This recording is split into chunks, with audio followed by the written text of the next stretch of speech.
आज मुलांनी माझ्यावर पैज लावली. त्यांना बरेच दिवस झालं शेजवान फ्राईड राईस खायचा होता. त्याच्यामुळे पप्पांच्या मागे लागले होते, की आम्हाला शेजवान फ्राईड राईस खायचा आहे. म्हटलं नको, बाहेर जाऊन खाण्यापेक्षा तुम्हाला मस्त अगदी hotel style Schezwan fried rice smoky बनवून देते. तर नकोच म्हणाले. म्हटलं खाऊन तरी बघा एकदा. बरं चालेल म्हटले, बनव. बघूया तरी तसा होतोय का. मग काय, शेजवानची चटणी मी सकाळचीच बनवून घेतलेली होती.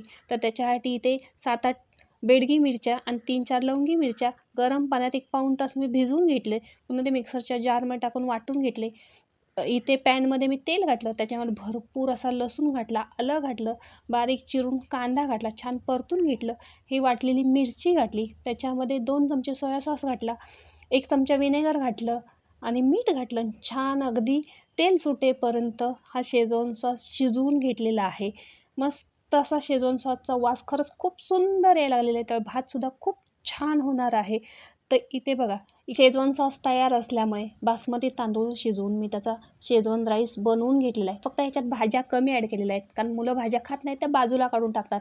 मस्त असा स्मोकी शेजवान राईस तयार झालेला आहे. तुम्ही सुद्धा नक्की घरी ट्राय करून बघा.